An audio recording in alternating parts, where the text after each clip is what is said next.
강혜신의 오늘의 미국.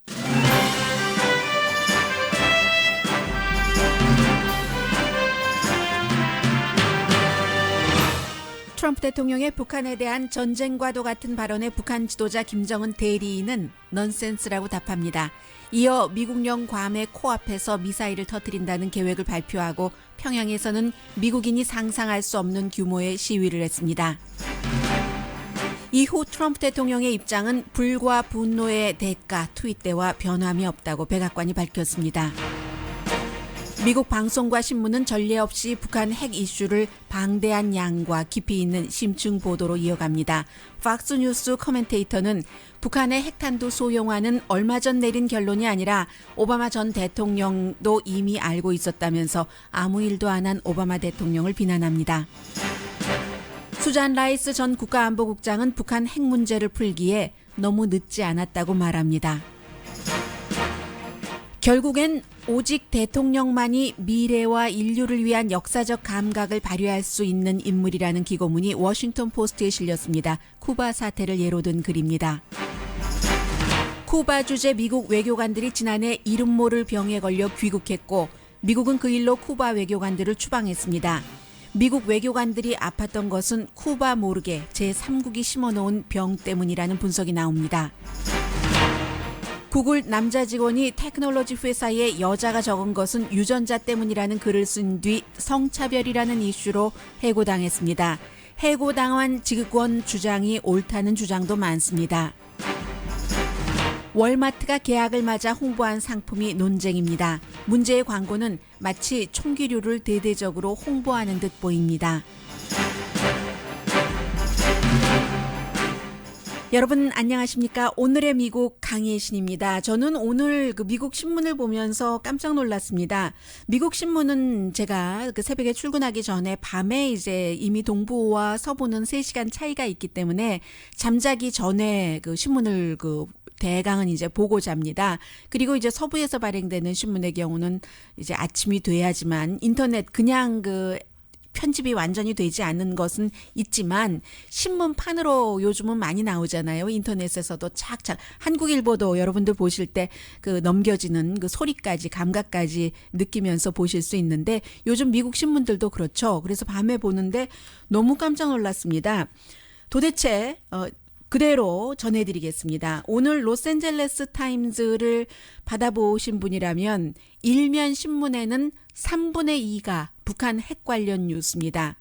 2면에도 역시 3분의 2 정도고 3면도 2분의 1, 4면은 전면, 5면은 전면 이렇게 될 때는 본판의 페이지로 볼 때 정말 전례 없는 정도의 양이라고 할 수가 있습니다. 방송도 마찬가지입니다. 시간 여러 전문가들을 전부 대동하고 또 관련 특파원 또 관련 전문 기자들과 인터뷰를 하고 있습니다.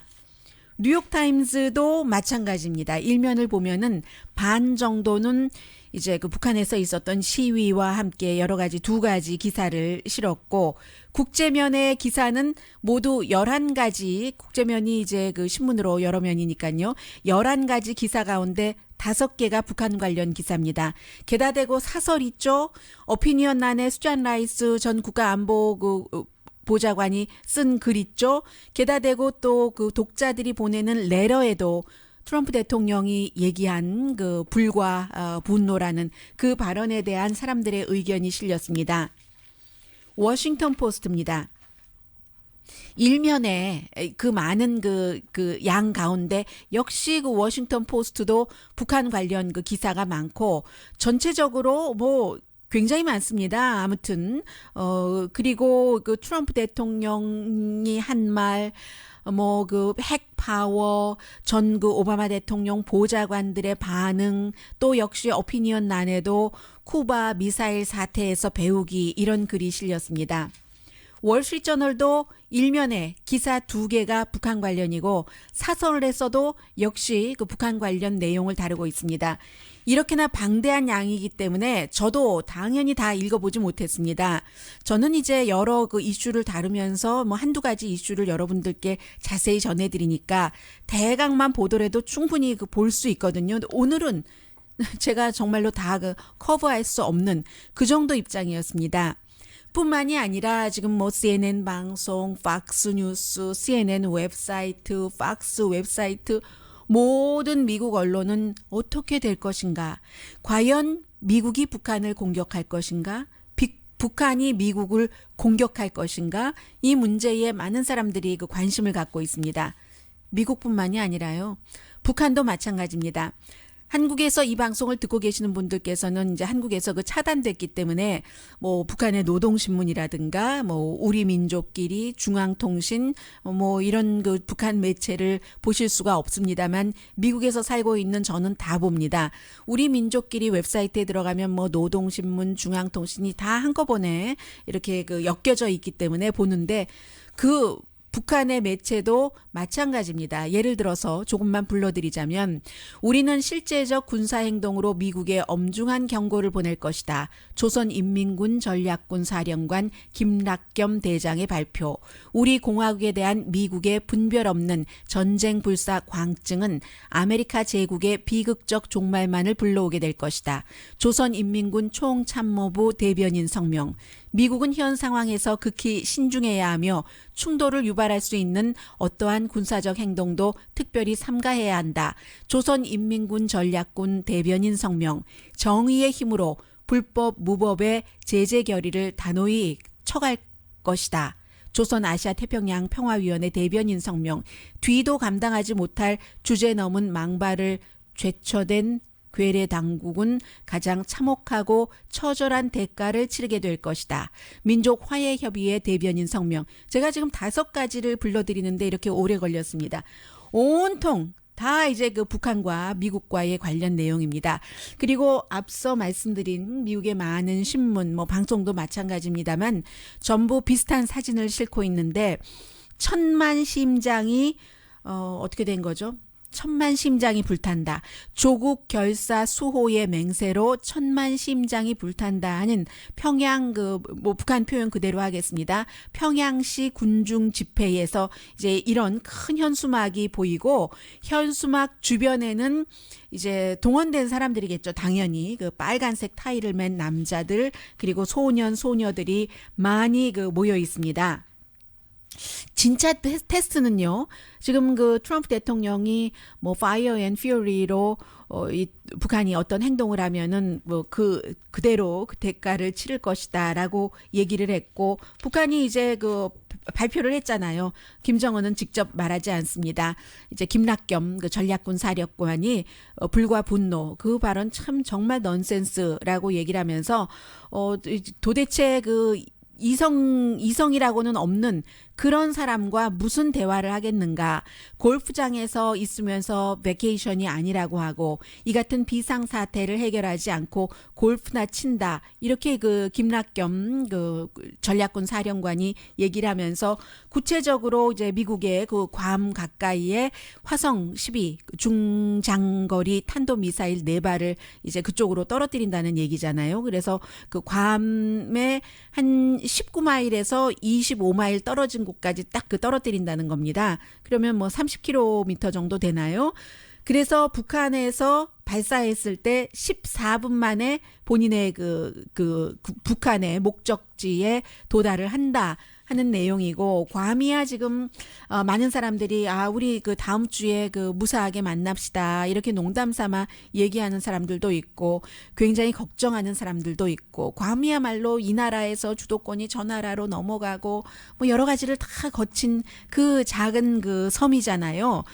지금 그렇게 돼 있고 이제 과연 이제 미국을 공격할 수 있는가? 만약에 북한이 미국을 정말로 핵 공격을 한다면 로스앤젤레스 다운타운을 만약에 공격한다고 하잖아요. 다다를 수 있다고 하니까 그러면 순간적으로 7만 명이 숨지고 그 7만 명의 한 배 정도 되는 사람이 다치고요. 다운타운을 공격을 하면 학교가 수십 개가 무너지고 만약에 뉴욕을 공격한다면은 그 피해는 규모는 한 2배 정도로 더 늘어날 것 같고요. 미국에서도 지금 다 계산을 하고 있습니다. 그런데 이제 문제는 그 북한의 그 핵탄두의 소형화만이 관건인 것이 아니라 그게 이제 그 미사일에 장착되고 다시 들어오고 나가고 마지막에 떨어지고 하는 과정에서 그 우주에서의 그 열기를 견딜 수 있는가? 그게 이제 북한으로서는 진짜 그 테스트가 그 될 테고요. 그래서 이제 어쨌든 뭐 한국은 또 가장 그 가까운 거리에 있는 그 나라이기 때문에 미국이 보도한 그런 그 내용 가운데는 한국의 보수는 남한의 그 전략적인 그 핵 배치를 다시 해야지 된다는 주장을 한다는 것이요. 90년대 이제 핵무기를 미국이 철수를 했잖아요. 뭐 대신에 이제 한국과 미국이 공동 합동 군사 훈련을 할 때는 뭐 핵폭탄도 보내고 뭐 핵실은 잠수함도 보내고 하긴 하지만 지금 한국에서는 이런 그 분위기다 하는 내용들도 미국 언론이 다 그 보도를 하고 있습니다. 그리고 이제 여기까지가 이제 북한과 한국의 분위기라면 미국의 대통령 북한이 뭐 괌에 뭐 몇 마일 떨어진 곳까지 떨어뜨린다라고 얘기를 했는데 그 다음에는 트윗 없는데요. 아직 트윗은 없습니다. 다만 이제 그 미국에서는 내부에서 여러 그 부분에서 지금 그 새로운 그 비서실장이 군 출신이니까 대통령까지도 좀 컨트롤을 해야지 된다는 얘기가 나오고 있고 대신에 이제 백악관에서 대통령의 입장은 그 fire and 그 fury 그때와 그 다름이 없다. 그리고 이제 대통령의 그 말에 대해서도 국방장관은 또 지지하는 것처럼 보이지만 국방장관도 마지막 순간에는 대통령의 명령을 거부할 것이라는 얘기도 나옵니다. 그 부분은 이제 그 잠시 뒤에 광고를 들으신 뒤에 팍스뉴스의 그 오바마 대통령 비난과 함께 전해드리겠습니다. 그래서 이제 백악관의 스티브 밀러 그 수석 정책 고문도 트럼프 대통령이 발언한 지금 그 문제가 된 그 얘기는 사실은 그 중국에 압력을 넣으려는 것이다라고 설명을 하고 있는데 스티브 밀러라는 사람이 31살밖에 되지 않았거든요. 한국에 31살 된 사람들도 북한에 대해서 전혀 모릅니다. 또 그 관심이 없는 그런 젊은이들도 많고요. 북한을 어찌 알겠으며 한국의 젊은이들도 모르는데 또 그 미국의 대통령도 지금 정치 경험도 없고 미국에서 정말로 그 대단한 전쟁이었다 하면 미국의 군인들이 많이 그 가장 최근에 베트남전에 나가서 징병제였고 싸워서 숨지고 했었을 때 트럼프 대통령도 징병제 대상이었지만 이리저리 해서 4번이나 피했습니다. 그래서 본인도 전쟁에 참전해 본 적이 없는 사람이에요. 그런 그 트럼프 대통령의 그 발언을 핵까지 거론하면서 하는 발언에 대해서 스티브 밀러라는 31살 북한에 대해서 어쩌면 그 백악관에 들어가기 전까지 전혀 거의 관심이 없었을지도 모르겠습니다. 산타모니카에서 자란요. 그래서 이제 이런 사람들이 모여서 지금 여러 가지 얘기를 하고 있기 때문에 오히려 그 외부에서는 제임스 마티스 그 국방장관이라든가 아니면 이제 국가안보 그 HR 그 맥메스터 그 보좌관에게 많은 그 기대를 그 하고 있습니다. 굉장히 그 믹스드된 시그널을 보내고 있잖아요. 어떤 그 백악관 직원들은 보좌관들도 너무 깜짝 놀랐다고 하고 그리고 트럼프 대통령의 그 문제의 트윗이 국방장관이라든가 국가안보보좌관과 의논하고 한 것도 아니고 비행기 안에서 생각하고 이제 즉흥적으로 그 했다는 얘기도 지금 나오고 있고요. 이럴 때에 사람들이 생각하고 있는 것은 평양이 대통령 말에서 무슨 메시지를 들을까? 잘못 들으면 아무리 그 국무장관이 아유 안심하고 여러분 주무십시오. 이거 이제 김정은 북한 지도자가 외교적인 말을 잘 못 알아들으니까 그의 수준에 맞춰서 그냥 그렇게 노골적으로 그 쓴 겁니다. 강한 입장을 표현한 겁니다라고 얘기를 하더라도 정말로 외교적인 발언을 못 알아듣는 사람이라면 북한의 그 김정은이 그렇다면 트럼프 대통령이 이렇다는데 우리 이렇게 해야지 되는 거 아니야? 하고는 전쟁이라는 것이 늘 큰 데서 일어나는 것이 아니라는 것들을 지금 굉장히 강조를 하고 있고요.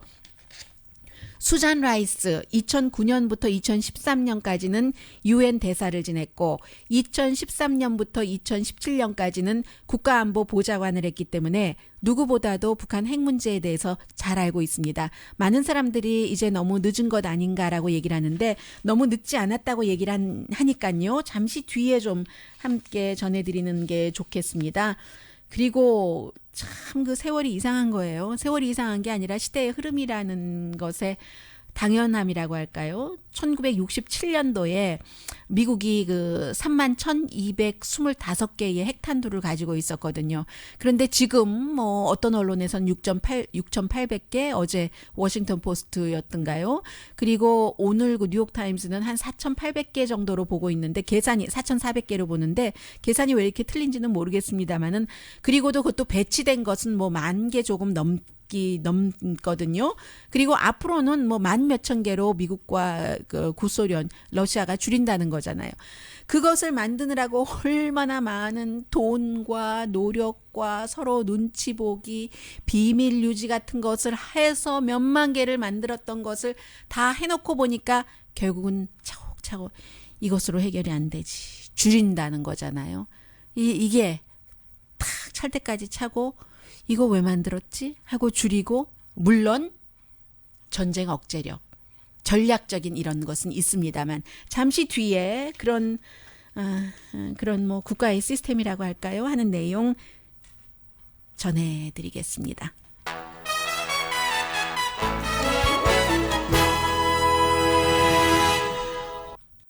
라디오 서울 방송 오늘의 미국 듣고 계십니다. 네, 그 팍스뉴스의 그 커멘테이터 프레드 플레이츠 씨가 이분이 이제 그 Center for Security Policy라는 싱크탱크의 이제 정책 부문의 선임 부사장입니다.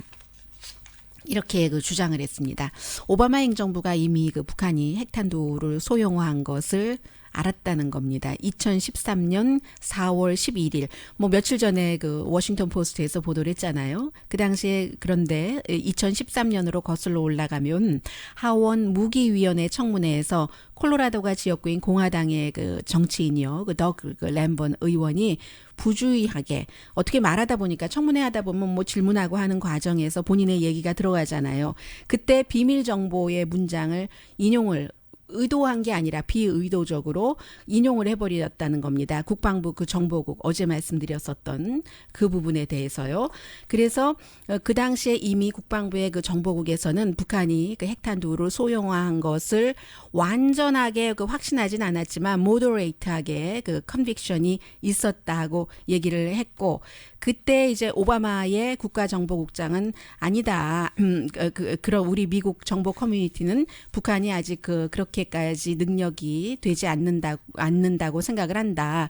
이렇게 얼버무렸다는 거예요. 왜냐하면 그 당시에 그 오바마 행정부에서 전략적인 인내를 계속 밀고 나갔기 때문에 불편한 사실을 능력이 북한이 이 정도다 하는 거 그것을 인정을 하면은 또 전략적 인내도 바꿔야지 되고 그리고 지금도 끝내 인정하기가 참 어려운 거잖아요. 그렇게 인정을 해버리면 동아시아에서 전부 또 그 무기 개발 그런 그 무기 개발을 하는 또 그 경쟁 그 경쟁은 전쟁의 경쟁이잖아요. 그런 것들이 일어나기도 하고 미국의 위치도 좀 약해지고 하니까 지금도 애매한데 그때 이제 그 지금 그 팍스의 커멘테이터는 전략적인 인내를 바꾸지 않기 위해서 오바마가 그런 사실을 다운플레이했다. 지금 그 트럼프의 백악관이 워싱턴 포스트에서 사실은 그 내용도 리크한 거잖아요. 미국의 국방부에서 북한을 이렇게 했다고 7월 28일에 결론을 내렸다라고 했는데 이것을 다른 때 같았으면 뭐 트럼프 대통령이나 백악관이 뭐 그런 거를 또 뭐 언론이 페이크 뉴스가 뭐 비난 보도를 하고 하는데 지금 가만히 있잖아요. 가만히 있는 것에 대해서 트럼프 대통령과 트럼프 주변 사람들은 이러한 것을 중국을 압력하기 위해서 그대로 두고 있다. 이 북한이 이렇게 됐다는데 당신들 뭐 좀 해라. 중국에게 할 수 있다는 얘기잖아요. 이게 중국으로서도 마지막 기회다. 북한에 손을 써볼 수 있는 이라고 하면서 마지막에 다시 오바마 대통령을 비난을 합니다. 지금 미국인들이 이 같은 북한 사태를 겪고 있는 것은 오바마 행정부가 아무것도 안 했기 때문에 위험해졌고 플러스 의회도 마찬가지다. 그런 정보 다 갖고 있으면서도 뭐 전략적 인내라는 이름으로 아무것도 하지 않았느냐 그런 그 비난입니다. 네. 그리고 또 뭐가 있나요? 대통령 이제 이 좀 전에 그 말씀드린 그 같은 의견도 역시 그 트럼프 대통령의 지지층에서 나올 수 있는 의견이라고 할 수 있는데 대통령과 대통령 지지자들은 또 특히 대통령은 지지자들에게 나와 나의 지지자들만이 옳고 다른 사람들은 다 틀리다라고 계속 얘기를 하고 있고 그 사이에 지금 그 워싱턴은 공화당에서도 점점 이거 안 되겠는데 우리 대통령 안 되겠는데 하면서 대통령과 손잡으려고 하지 않고 경고음만 계속 그 나오고 완전히 뭐 마비 상태잖아요. 마비 상태예요. 그런데 어쨌든 이 북한 핵 이슈에 대해서는 너무 늦지 않았다. 미국은 아주 오랜 동안 북한의 공격과 컬러풀한 그런 그 공격의 말 속에서 살아왔습니다. 수잔 라이스 전 오바마 지금 그 팍스 커멘테이터로부터 야단 맞고 있는 그 시절에 국가안보보좌관이 하는 얘기입니다. 본인은 유엔 대사를였을 때도 그 북한을 많이 경험을 했는데 지금은 정말 전례 없고 위험하다. 이게 또 그 트럼프 대통령의 반응에서도 반응 때문에 더 위험해지기도 한다. 스크립트 없이 대통령이 이렇게 말을 툭툭 던져버리면 그 말을 믿고 북한이 또 무분별하게 먼저 당하기 전에 우리가 하겠다고 대응한다면 어떻게 할 것인가. 트럼프 대통령이 그 핵까지 뭐 얘기를 하면서 아주 그 자극적인 트윗을 한 것이 빈말이었다면 그것도 문제다. 미국의 신용을 계속 깎아내리는 것이 아니냐. 다음에 대통령이 신중하게 얘기를 해도 누가 믿겠는가. 그리고 선제 공격이라는 것은 미친 짓이라고 얘기를 합니다. 프리벤티브 워라는 것도 프리엠티브도 그렇지만 예방적인 차원의 프리벤티브 월도 이게 수백만 명 아니면 더 많이 사람들이 다치는데 서울만 하더라도 2,600만 명인데 그리고 쭉 설명을 해요. 뭐 미군이 어디 얼만큼 있고 뭐 일본에 얼만큼 있고 등등 얘기를 하면서 HR 그 맥메스터 국가안보보좌관이 지난주에 북한이 미국을 위협하면 받아들이지 않을 것이다. 이렇게 얘기를 했는데 물론 받아들여서는 안 되지만 위협을 줄이고 없애야지 된다고 얘기를 하면서 수잔 라이스 전 국가안보보좌관은 전쟁이라는 게 필요할 때가 있다고 인정은 합니다.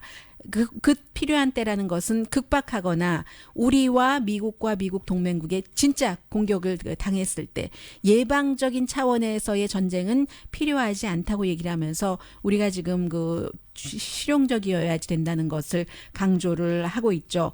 북한을 핵파워로 국가로 인정을 하지 않아야지 되는 그런 부분이 있지만 그렇게 해가면서도 김정은은 포악하고 충동적이지만 비이성적은 아니라고 말합니다.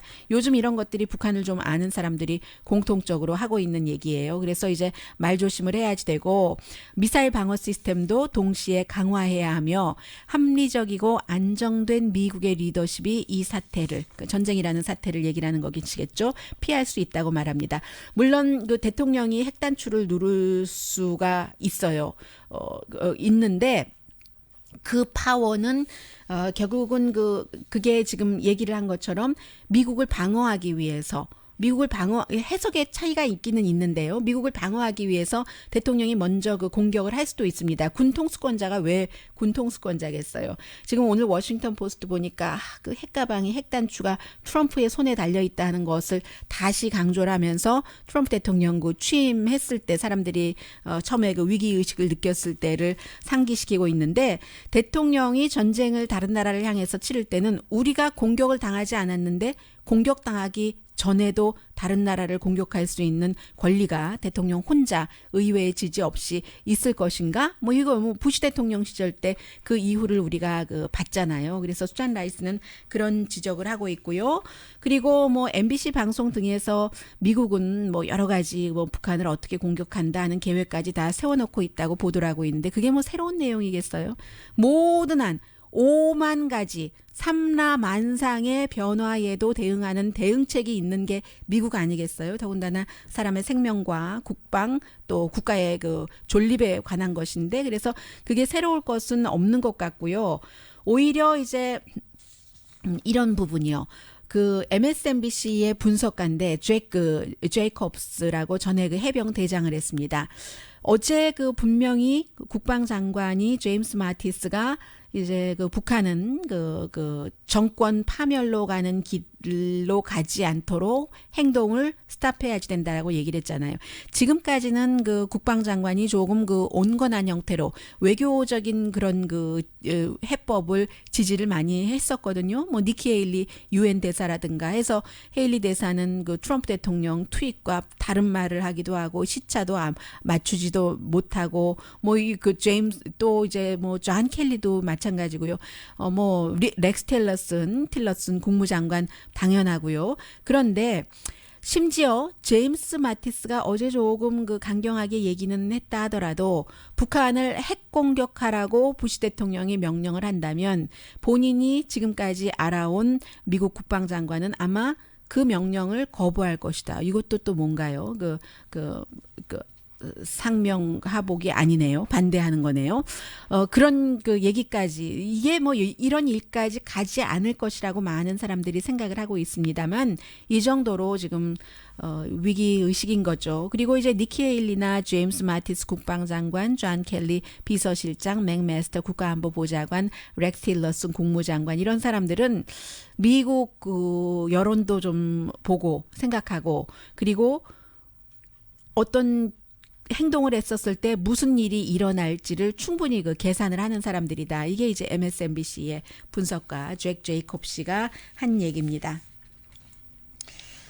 그리고 이제 핵무기 자체는요, 점점 그 작아지고, 그리고 그 파워도 잃어가고 있어요. 1967년도에 31,225개였는데, 2010년도에 이제 그 러시아와 미국이 전략적인 그 협상이다 해서 2011년부터 그 줄이기 시작했잖아요. 그게 이제 그 타이틀이 New Start Treaty라고 해서 새로운 시작 조약이라고 해서 지금은 이제 그 러시아가 미국보다는 조금 많은 것 같아요. 뭐 7,000개, 6,800개로 보기도 하고 그리고 뭐 한 4,480개 정도로 미국 보기도 하는데 전체적으로는 1,550개씩으로 줄이는 그게 이제 그 뉴 스타트 트리디의 마지막 완성됐을 때의 그런 그 조약이라는 것이에요. 그래서 핵무기를 그럼 왜 이렇게 줄이느냐? 처음에는 굉장히 그 냉전 때문에 만들고 또 만들고 뭐 이것 하느라고 서로 뭐 악성 선전도 하고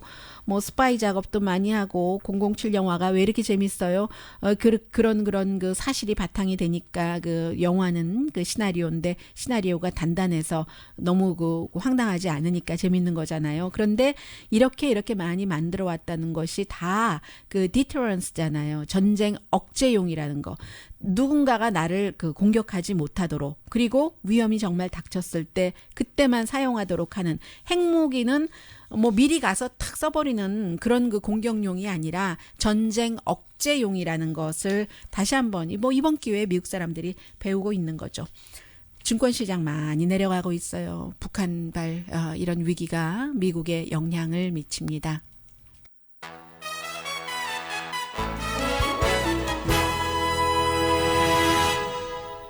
라디오 서울 방송 오늘의 미국 듣고 계십니다. 네, 지금 다우지수가 116포인트나 내려가고 S&P 500가 29포인트. 나스닥 지수도 뭐 당연히 마이너스겠죠. 큰 폭은 아니겠지만 나스닥이 어떻게 되나요? 이게 이제 그 북한 영향을 지금 그 많이 받고 있습니다. 다우지수가 170포인트네요. 110포인트가 아니라 116이 아니라 나스닥이 지금 좀 전에 나온 게 잘못 나왔네요. 120포인트나 내려가고 있는데요. 정말 빨간색이네요. S&P, 좀 전에 S&P군요. 28포인트.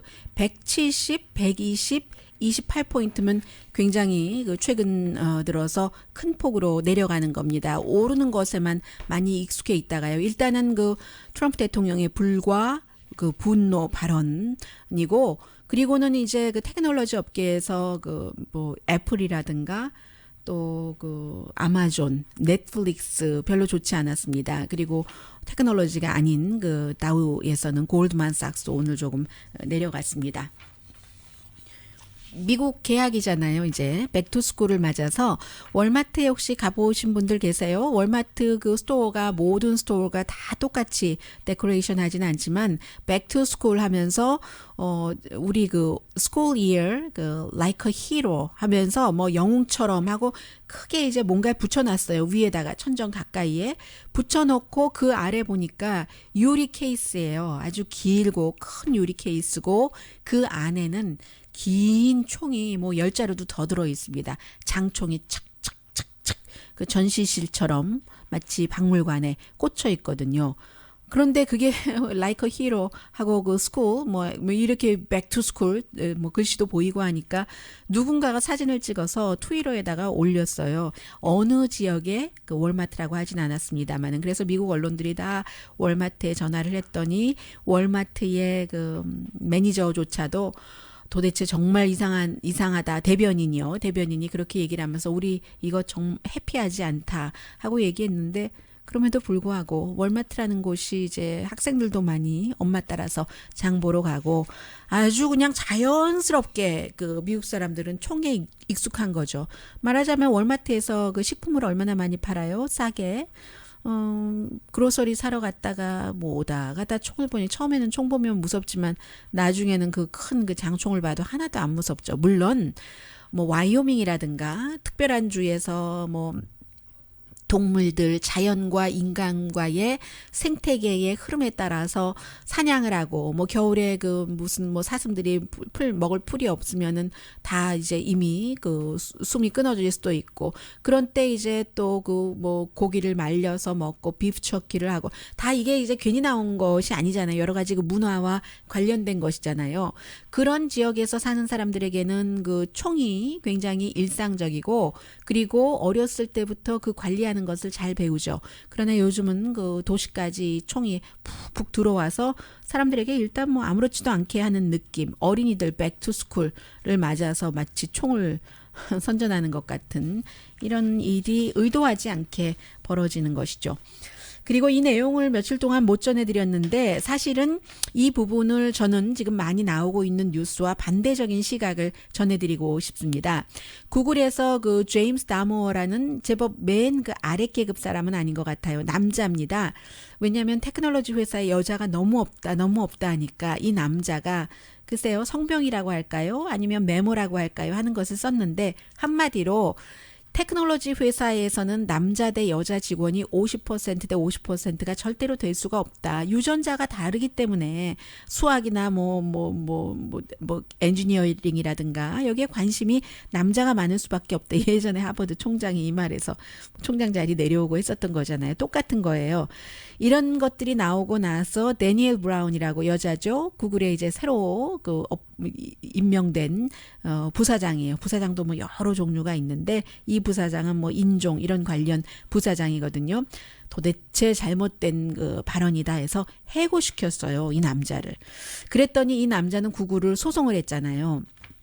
어제 제가 이제 글로벌 앤 메일을 보고 있는데 왜 그 캐나다 신문을 봤냐면은 그 큰빛 교회에 윤 목사님 오신다니까요. 비행기 스케줄까지 다 아직 도착은 안 하신 것 같아요. 근데 비행기 스케줄 시간까지 다 나왔더군요.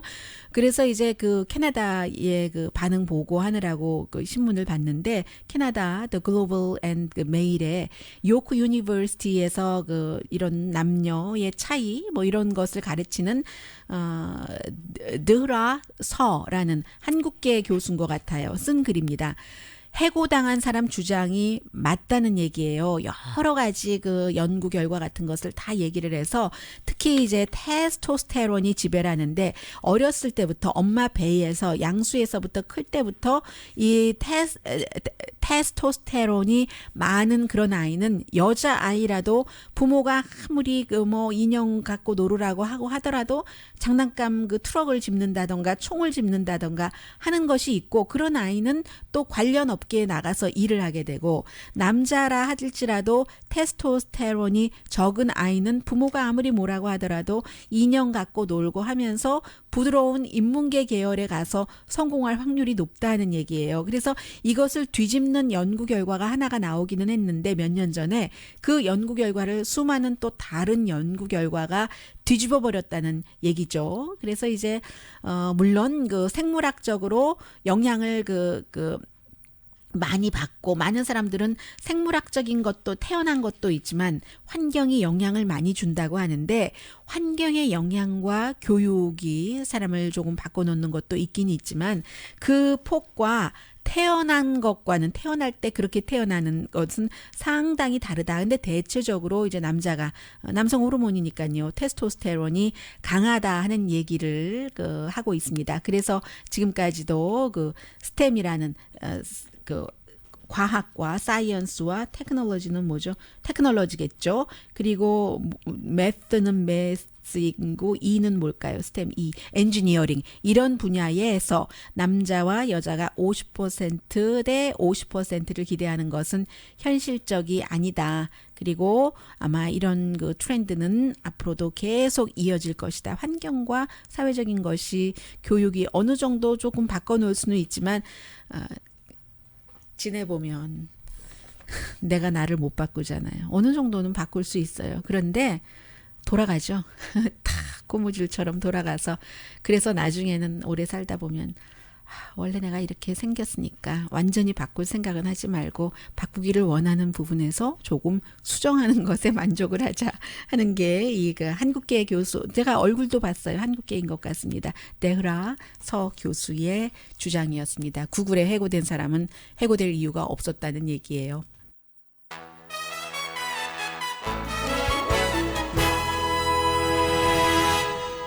라디오 서울 방송 오늘의 미국 듣고 계십니다. 참 이상한 일이었어요. 지난 2016년 가을부터 시작해서 그때가 이제 미국과 쿠바 외교 관계 수립돼서 그 하바나에 미국 대사관도 오픈하고 했을 때잖아요. 미국 외교관들이 그 하바나에서 떠났어야지만 됐습니다. 아파서 그랬는데 왜 아프냐면요. 청력에 이상이 생긴 겁니다. 그래서 5명이 미국으로 돌아왔고 미국은 뭔가 이상하다 해서 2명의 쿠바 외교관을 그 당시에 그 워싱턴에 있는 그 외교관을 추방을 했었어요. 쿠바에서 미국의 그 외교관들은 이제 쿠바 정부가 관리하고 감시도 하고 안전도 지켜주는 그런 그 집에서 일반 그 집에서 살았다고 하거든요. 그런데 이제 와서 보니까 어제 오늘 나오는 뉴스를 보니까 왜 그렇게 외교관들이 청력이 약화되고 그랬을까? 음파 무기라고 표현을 하고 있더군요. 그렇게 청력이 약해지는 뭔가 그 무기를 심어놨다는 겁니다.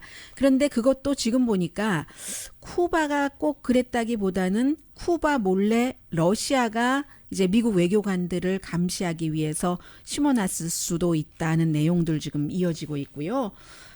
쿠바 하니까 쿠바 사태를 미사일 사태를 트럼프 대통령이 알아야지 된다 하는 기고문이 오늘 워싱턴 포스트에 실렸습니다. 마이클 덥스 씨라고 이 사람이 그 책을 쓴 사람이에요. 케네디, 후르시초프 그리고 카스트로에 관한 One Minute to Midnight이라는 책, 쿠바 미사일 사태로 가다가 이제 후르시초프와 케네디가 카스트로의 그 원함을 떨쳐버리고 협상을 한 그거잖아요. 1962년도 그 당시 전쟁의 그 진정한 그 위협도 케네디 프루시초프 또 카스트로에서 온 게 아니라 뭔가 미스커뮤니케이션 돼 있고 그런 것에서 왔다는 거예요. 그래서 결국은 이 후르시초프는 나이가 많았고 케네디는 나이가 젊었고 하는데도 두 사람 사이에서 뭔가 서로 양보를 하면서 결정을 내렸는데 미사일 사태라는 것이 대통령만 내릴 수 있는